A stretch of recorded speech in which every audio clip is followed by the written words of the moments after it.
This is the IELTS listening test. You will hear a number of different recordings and you will have to answer questions on what you hear.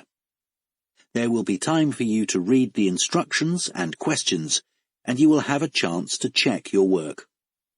All the recordings will be played once only. The test is in 4 parts. At the end of the test, you will be given 10 minutes to transfer your answers to the answer sheet. Now turn to Part 1. Part 1. You will hear a conversation between a male clerk in a hire company and a woman customer. First, you have some time to look at questions 1 to 5.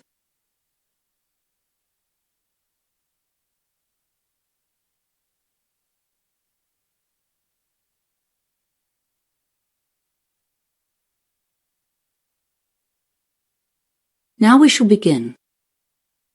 You should answer the questions as you listen, because you will not hear the recording a second time.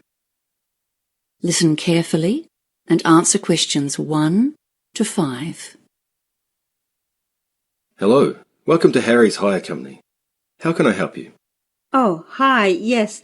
I've come in to find out about renting stuff for a 21st birthday party. Yes, of course. First of all, what date is the party? It's next Saturday. That was the closest we could get to the actual birthday, which is the 22nd of November. Gosh, it's hard to believe it was 21 years ago. Seems like yesterday. So the 18th of November? No, sorry. I meant the following Saturday, the 25th. Okay, we have just about everything here. Tableware, marquees, you name it, we rent it. What size of event are we talking about here? Yes, that's a good question. We were planning to have about 40 people, but you know how these things grow, and it went up to 60 at one stage. I think it's back to 55 now. Yes, that's right. It was all getting a bit out of hand. Okay, and what kind of catering and entertainment are you having? We can help with entertainment hire too. You know, if you need microphones or a sound system. Oh, that's good. We've booked a catering company and they're providing a meal. It's nothing elaborate, just finger food snacks and then a simple buffet meal. So we'll need all the usual dinner plates and bowls. I suppose 5 dozen of everything. Oh, and knives and forks too, 5 dozen sets. We won't need any cooking equipment because the caterers will do that. And they're providing tea and coffee as well. I see. And do you need any tables or chairs? Well, not tables because we wouldn't have room for them. But I suppose some extra chairs might come in handy. What type do you have? Come over here and I'll show you. We have a couple of different kinds. We do have the folding wooden ones, like these, but the most popular ones are just those stackable plastic garden chairs. We rent a lot of those. Yes, the plastic ones look great. Maybe 40 of those. Okay. I'm making a list here as we speak. Was there anything else? Oh, do you want small or medium glasses? People generally want both sizes. Yeah, better get both kinds. 4 dozen of each. And what else? The caterers are supplying a punch bowl, so that's okay. Oh, I know. What about 6 ice buckets for keeping the drinks cold? We're providing all the drinks because I have a friend who's helping us with that.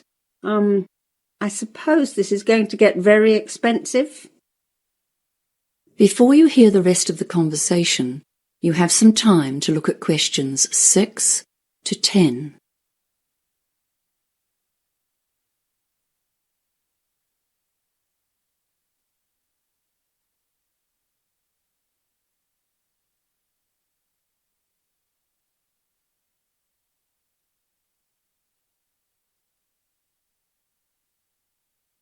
Now listen and answer questions 6 to 10.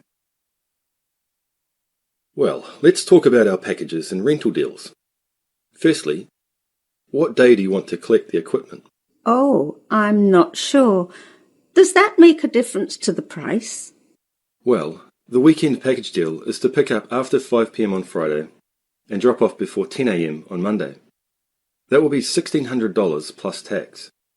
If you want to save a bit of money, you can collect the equipment on the day of the party before 5 p.m. and drop off on the Monday before 10 a.m, and that will be $1,350 plus tax. That's called the same day package. Your party numbers come between our small and medium price packages, I'm afraid. So in fact, you could rent a few extra of everything for the same price. I see. Well, we're not inviting more guests. I think we have quite enough already. Are there any other hidden charges with those packages? No, not really. But if you want us to drop off and pick up at your house, there is an extra home delivery charge of $50, provided you live within 10 kilometres of here. Oh, and if you want to take out breakage insurance, that's a $60 flat fee. Otherwise, you pay for every item you break at the replacement cost. Wow, so how much is that then? I bet that soon adds up. Well, yes, it does a bit. Let's see. Tableware is $3.55 a piece, small glasses are $3.50, and medium glasses are $4.40. Oh, and if you break a chair, they're expensive, $15 each. And you'll be surprised what happens when the party gets going. Yes, insurance sounds like a good idea. And I think I'll take the weekend package deal, thanks. It's much more convenient, isn't it? And not much more expensive. Okay, so let's take a few details then. Your name? Oh, it's Susan Millins. Is that Miller? No, it's Millins. Right, and your address, please? 28B Sandstone Close, Martinsborough. And just to confirm the order, the medium-sized party weekend package with breakage insurance. And did you want to collect this yourself? Yes, thank you. I do live within 10 k's, but I don't want to pay any extra charges. I'll get my son to help me. Okay, we'll need an emergency contact number, just in case anything goes wrong. Oh, and credit card details, of course. Oh, yes, of course. The phone number is 084-398-7695. Okay, thank you. And now the credit card. That is the end of Part 1. You now have 1 minute to check your answers to Part 1.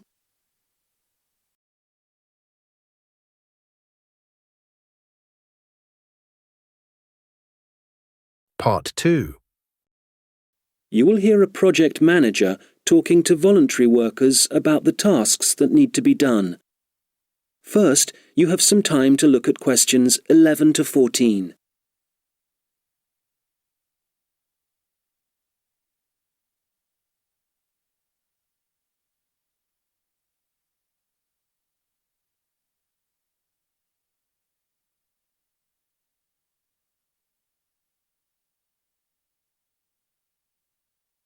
Good morning. It's great to see so many people here.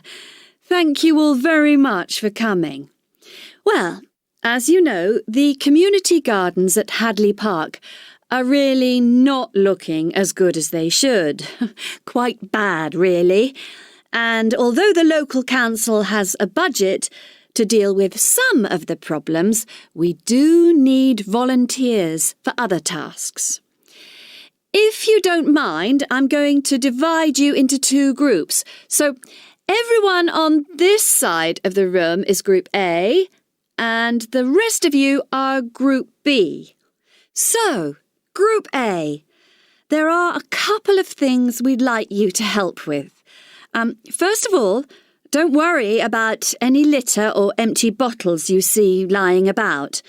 One of the local schools has offered to help out with that as part of their own environmental project. The priority for you will be to give us a hand with the new wooden fencing.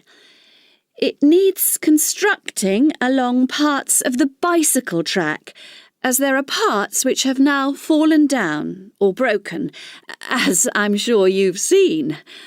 You've probably also noticed that some of the pathways that come from the bicycle track are quite narrow, and there are plans to make them wider, but the council will be dealing with that later in the year. And they've also promised to produce some informational signs about the plants in the gardens. Hopefully, they'll be up in a few weeks' time. The other thing we're doing is getting rid of some of the foreign species that are growing in the gardens and putting back some native plants and trees. So you'll be doing some digging for us and getting those into the ground. So, Group A, there's some items you'll need to bring along with you. I was going to say raincoats, but the forecast has changed, so you can leave those at home. I'd definitely recommend a strong pair of boots. Waterproof would be best. It's quite muddy at the moment, and your own gloves would also be advisable. Tools will be available, spades and hammers, that kind of thing. You just need to make sure they go back in the trucks. And, there's no need to worry about food and drink, as we'll be supplying sandwiches and coffee, possibly some biscuits even. Before you hear the rest of the conversation, you will have some time to look at the questions 15 to 20.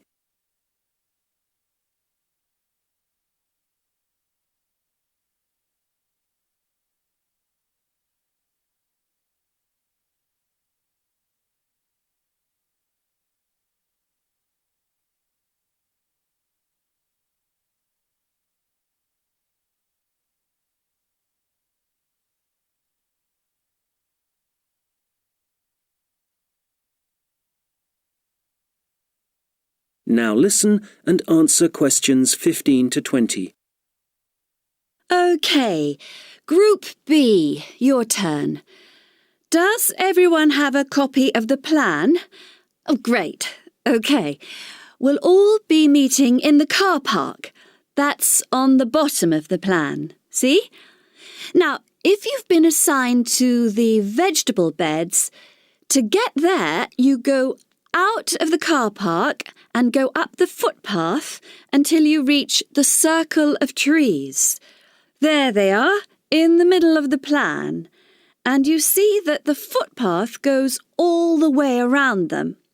Well, on the left-hand side of that circular footpath, there's a short track which takes you directly to the vegetable beds.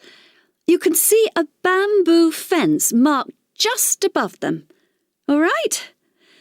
OK, if you're helping out with the beehives, pay attention. Look again at the circle of trees in the middle of the plan and the footpath that goes around them. On the right side of that circle, you can see that the footpath goes off in an easterly direction, heading towards the right-hand side of the plan. And then the path splits into two, and you can either go up or down. You want the path that heads down. And at the end of this, you see two areas divided by a bamboo fence. And as we're looking at the plan, the beehives are on the right of the fence. The smaller section, I mean. Now, don't worry, all the bees have been removed. You just need to transport the hives back to the car park. OK, for the seating, look at the circular footpath.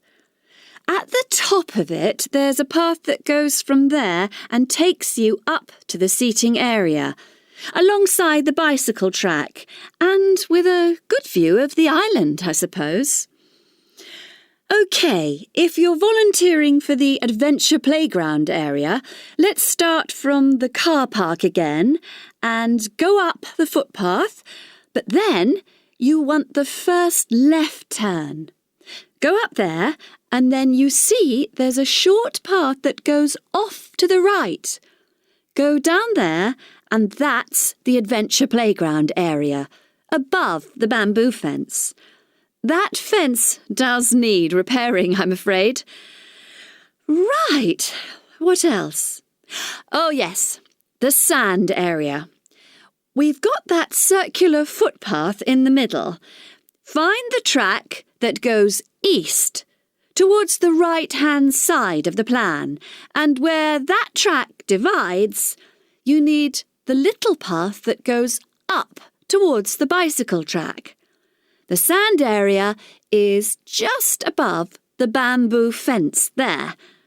And finally, the pond area. So it's on the left-hand side of your plan, towards the top, just above the fruit bushes and to the left of the little path.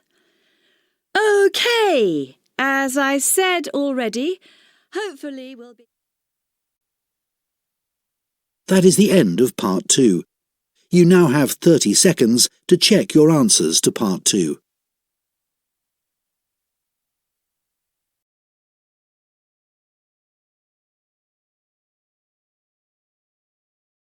Part 3.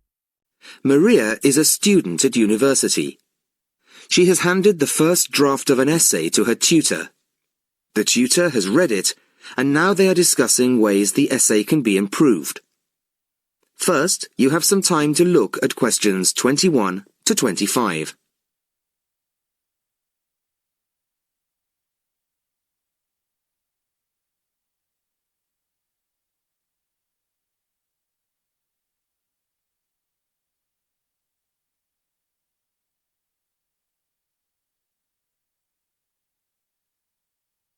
Listen carefully to the first part of the conversation and answer questions 21 to 25.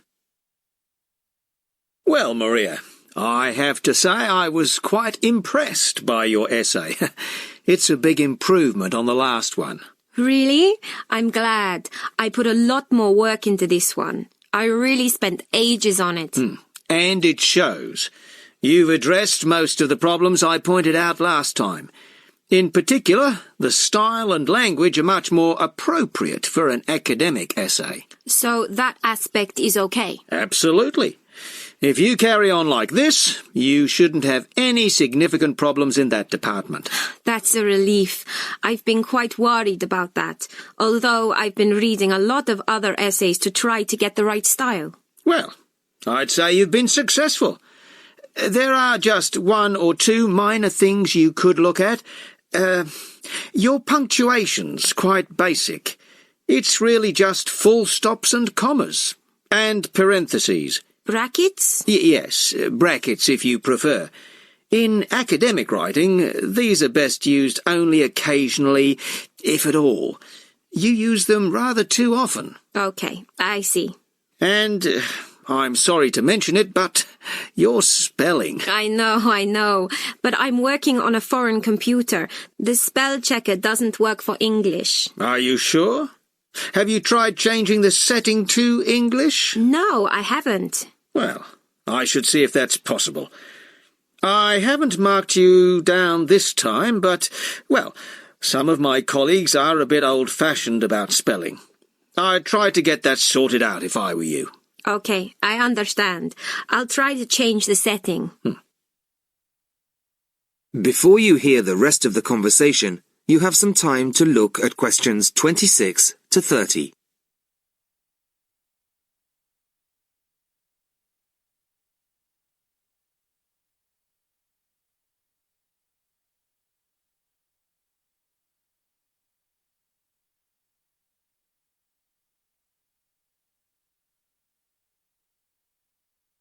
Now listen and answer questions 26 to 30.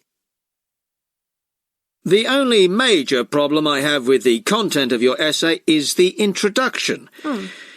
The introduction should, well, introduce the theme of the essay. You've put some of the most important points there. For example, this bit. The statistics about the growth of railways in the 1850s. That really should go in the main body of the essay. And so should this paragraph about changes in patterns of employment. In general, I'd say your introductory section should be no more than half as long as it is at the moment. Okay. And I should move those points forward? Precisely. And going back to the railways, they're one of the most significant factors for change in this period. But apart from those statistics in the introduction, you only briefly mentioned them. I'd like to see a lot more on that, and the influence the expansion of the railways had on patterns of social and economic behaviour.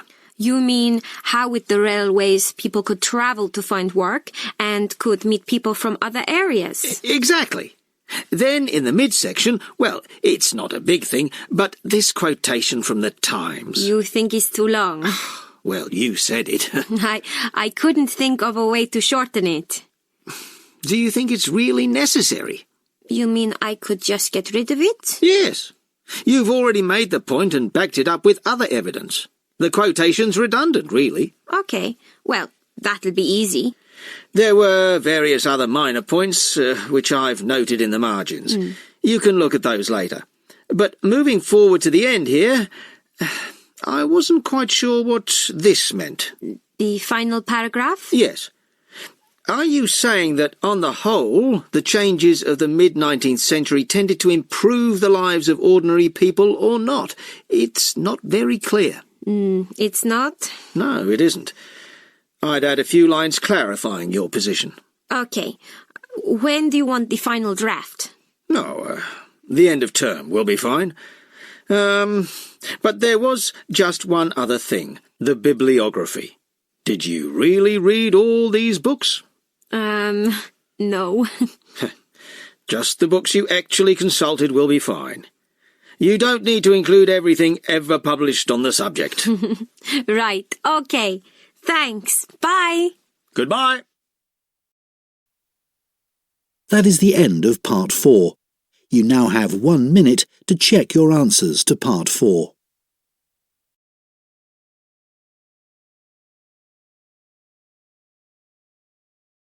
Part 4.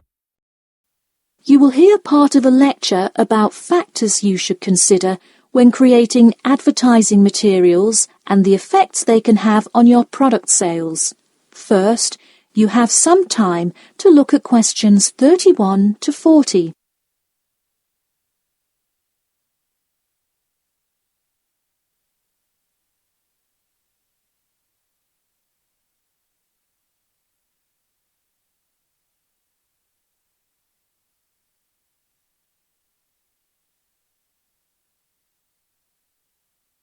Now listen carefully and answer questions 31 to 40. Hello class, and welcome back to Marketing Strategies. This week I will expand upon last week's lecture by talking about factors you should consider when creating advertising materials and the effects they can have on your product sales. Lesson 1. Limit your advertising to the geographic area of your target market.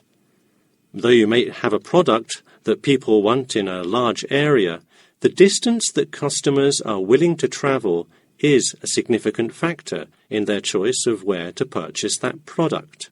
Take this example. If you're really hungry and decide you want a burrito, would you choose the restaurant that is a block from your apartment, or the one that is just as good, or even slightly better, across town? Of course, you'd pick the closer restaurant. Next, there's the method of communication to your target market. How do you decide among radio ads, TV commercials, flyers, or even word of mouth? While we often think of the visual presentation of ads, there's much more to advertising than the look. Studies show that consumers are much more likely to remember advertising slogans if there's also a sound plate. Did you know that your sense of smell is closely linked with memory? Think about Mandy's candy store up the road. Every time you walk past it, you can just smell the chocolate, right? I bet you can almost smell it now. Just mentioning the name brings about the smell memory and, in turn, a chocolate craving. What better way to sell chocolate bars? Obviously, sometimes appealing to the senses isn't the most practical way to advertise. For example, it's a good idea to come up with a marketing strategy that adapts to the product, especially digital products. The flexibility of this kind of products is extremely important. So it's very common for advertisers to form one single layout for all of their ads, the visual, the medium, even the majority of the content, and simply update the ad each time they come out with a new version. Remember, advertising is all about stirring up the right feeling in your potential customers, whether by stimulating the senses, appealing to the intellect, and so on. Once the customer experiences the ad, the important thing is his or her reaction. Someone could love the ad you made, but unless he or she considers buying the product, you've failed to get the reaction you were looking for.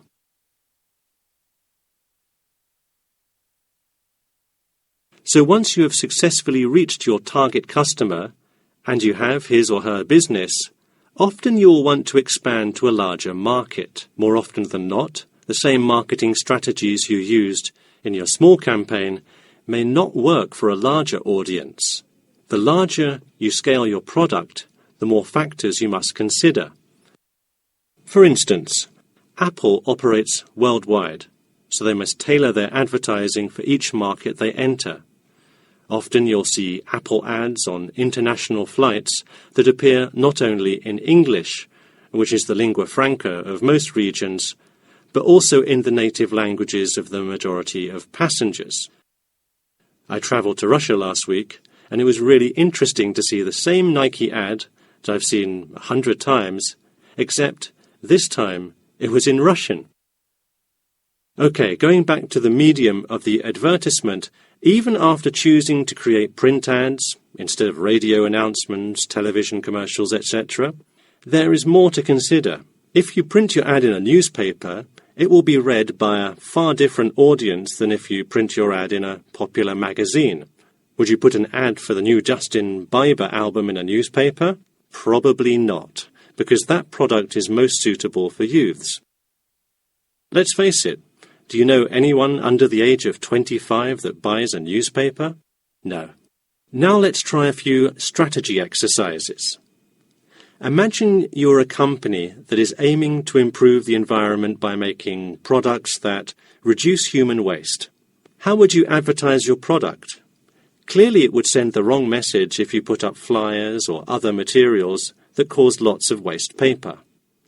Consider instead putting commercials on the Health Channel or buying ad space on websites like UNESCO. Or here's another example. What is one great place to advertise suntan lotion? How about a swimming pool? It has the exact group of people that need the product. All right, one last thing. Let's say you're filming a commercial for a water filter pitcher. What would be good scenery to use for the background? Think about somewhere calm and relaxing with clean, fresh water. Can't you see how much more effective a commercial with the beautiful scenery and flowing rivers of a national park would be than, say, water dripping from a tap? So to wrap things up today, think about the geography of your target market, the type of marketing material you should use, and the most effective way to appeal to the customer in order to make a successful ad campaign. That is all I have for you today. Make sure to read through Chapter 8 for Monday if you have not done so already. Okay, now I'd be happy to answer any questions you may have. That is the end of Part 4. You now have 1 minute to check your answers to Part 4.